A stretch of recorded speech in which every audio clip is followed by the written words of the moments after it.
Bab 508. Pengekangan jiwa. Menyadari adegan ini, Mileye sendiri terkejut, dan dia buru-buru turun. Dan di sekitar Wati Lian dan yang lainnya juga terlihat serius. Mileye memandang Kadendi. Apa yang terjadi barusan? Kadendi berkata dengan sungguh-sungguh. Aturan Tao. Aturan Tao. Mileye tercengang. Itu aturan Tao. Kadendi mengangguk. Artefak yang telah mencapai tingkat Tao berarti sudah memiliki aturan Tao sendiri. Dan aturan Tao dari tahta Raja Dewa adalah aturan Tao pengekangan jiwa. Selama kamu mengaktifkannya, kamu dapat langsung menghirup semua energi spiritual cakupannya. Omong-omong, itu menatap Mileye. Kamu duduk di atasnya. Kamu bisa langsung menyedot energi spiritual dalam radius 100.000 untuk kamu gunakan sendiri. Abnormal. Ini adalah perasaan pertama Mileye. Dengan benda ini, bukankah itu berarti dia tidak lagi kekurangan energi spiritual? Tidak hanya itu, tetapi juga berarti bahwa lawan tidak memiliki energi spiritual yang tersedia. Terlalu maniak. Mileye sepertinya memikirkan sesuatu. Dan dia dengan cepat bertanya, "Aku juga punya aturan Tao." Aturan Tao. Dia memiliki 3 aturan Tao di tubuhnya. Meskipun juga kuat, kecuali aturan Tao mimpi. 2 aturan Tao lain sebenarnya juga kuat, tetapi mereka tidak sekuat seperti aturan Tao pengekangan jiwa ini. Kadendi berbisik. Ketiga aturan Tao kamu sebenarnya lebih kuat dari aturan Tao pengekangan jiwa ini. Tetapi kamu belum benar-benar menggunakan kekuatan mereka. Dan Tao aturan pengekangan jiwa ini. Kamu dapat dewa melepaskan setidaknya setengah dari kekuatannya berkat tahta Raja Dewa. Singkatnya, kekuatannya melawan langit. Mileye sedikit mengangguk. Sebenarnya, jika aturan Tao bumi dan aturan Tao ruang hampa bisa dia gunakan setengah dari kekuatan mereka, itu pasti akan lebih menakutkan daripada aturan Tao pengekangan jiwa ini. Lagi pula, kedua aturan Tao ini adalah milik menara penjara alam. Namun, aturan Tao pengekangan jiwa ini juga sangat menyimpang. Mileye menyimpan tahta Raja Dewa. Dan pada saat ini, dia menyadari bahwa ketika para master klan dewa di sekitarnya memandangnya, mata mereka telah berubah. Pedang Raja Dewa. Tahta Raja Dewa. Kedua harta klan dewa ini ada di tangan Mileye. Apa maksudnya? Itu artinya Mileye telah lulus ujian klan dewa. Pada saat ini, tidak ada penghinaan di mata orang-orang klan dewa di lapangan. Hanya kompleksitas. Mileye menatap Danila di depannya. "Berapa tingkat alammu sekarang?" Danila berkata, "Alam keberuntungan." "Apa?" Mileye tercengang. Danila menatap Mileye dan mengulangi, "Alam keberuntungan." Mileye menoleh untuk melihat Wati Lian, yang berkata dengan sungguh-sungguh, "Danila memiliki akar dewa. Dia merupakan yang terbaik di antara generasi muda klan dewa kami. Orang terbaik." Mileye melirik Danila. Harus mengatakan bahwa gadis kecil ini benar-benar baik. Tidak rendah hati atau sombong. Dia berbakat. Apa yang harus dilakukan selanjutnya? Wati Lian bertanya tiba-tiba. Mileye berbisik. Interaksi dengan dunia luar. Dengan mengatakan itu, dia memandang orang-orang klan dewa di depannya. Apakah ada generasi muda yang ingin keluar untuk melihat-lihat? Danila adalah yang pertama berdiri. Pada saat ini, seorang remaja juga berdiri. Dan segera, semakin banyak orang klan dewa maju. Ada ratusan anak muda klan dewa. Mileye menggelengkan kepalanya. "Terlalu banyak. Aku hanya butuh 10 orang. Dan hanya 10 orang yang bisa pergi dari sini bersamaku." "Kenapa?" tanya Danila tiba-tiba.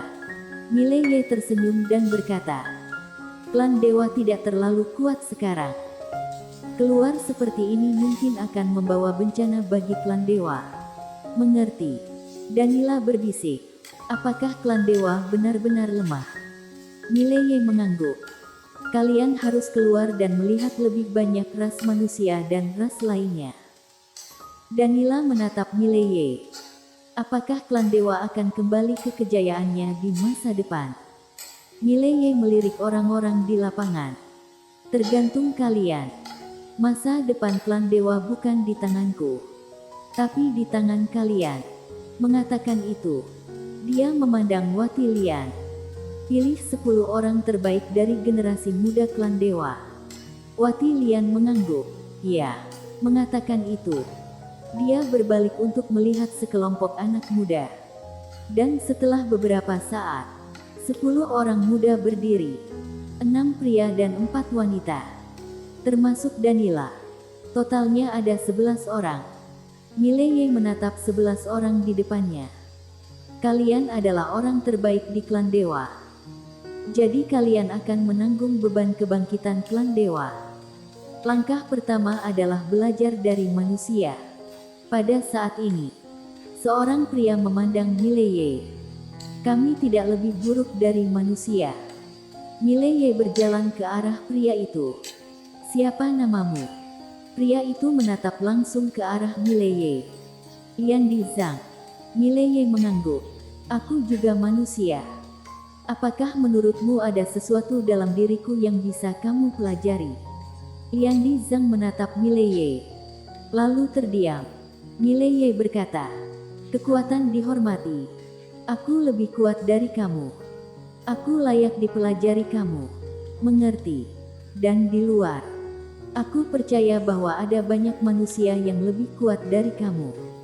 Dan bahkan ada banyak yang lebih kuat dariku. Masih kalimu. Biarpun aku hebat, aku tidak sombong. Kualifikasi apa kalian untuk bersikap sombong? Setiap orang. Mileye memandang Danila. Kamu kakak tertua, kan? Danila mengangguk. Ya. Mileye berkata, aku akan memberimu misi sekarang. Bawa mereka ke kota Senwu. Danila bertanya. Lalu, Mileye tersenyum. Lalu bertahan hidup. Bertahan hidup. Kelangsungan hidup tidak begitu baik di luar.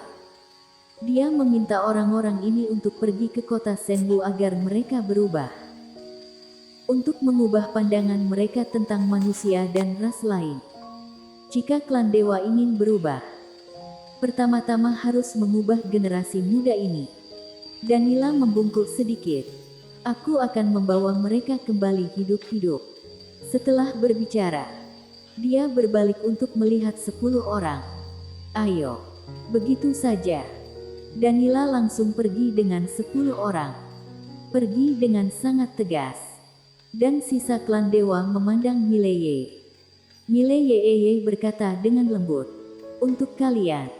Kalian bisa hidup dengan baik. Mengatakan itu, dia memandang Wati Lian. Siapa yang paling hebat di klan dewa sekarang? Wati Lian melihat penyihir sebelumnya. Wajah penyihir sedikit jelek. Mileye melirik sekilas. Dan setelah hening sejenak, dia berkata, terus sembunyikan tempat ini dengan formasi besar. Jangan biarkan kekuatan luar mengetahuinya. Kalau tidak, klan dewa terlalu kaya. Jika diketahui oleh orang luar, klan dewa pasti akan habis. Wati Lian berkata dengan sungguh-sungguh. Apakah kamu akan pergi? Mileye mengangguk. Aku akan mengunjungi klan iblis kuno. Tapi jangan khawatir. Jika terjadi sesuatu di sini, kamu dapat memberitahu aku kapan saja. Selain itu, klan dewa membutuhkan pengembangan sekarang. Pengembangan seluruh klan. Daripada makan di sini setiap hari dan menunggu mati. Terutama karena klan dewa memiliki begitu banyak harta karun tetapi kalian tidak memiliki kekuatan untuk menggunakannya. Wati Lian sedikit mengangguk. Aku tahu. Mengatakan itu, dia memandang Mileye. Yang ingin aku ketahui adalah, Bisakah klan dewa benar-benar dapat dihidupkan kembali? Mileye berbisik. Tergantung generasi muda klan dewa. Wati Lian berjalan ke Mileye. Dia menatap Mileye. Itu tergantung kamu. Mileye menatap Wati Lian. Wati Lian menatap langsung ke arahnya. Klan dewa ingin pergi dari sini. Hanya tergantung padamu. Seluruh keluarga klan dewa kami sekarang telah mengikutimu. Dan kita akan berbagi suka dan duka denganmu di masa depan.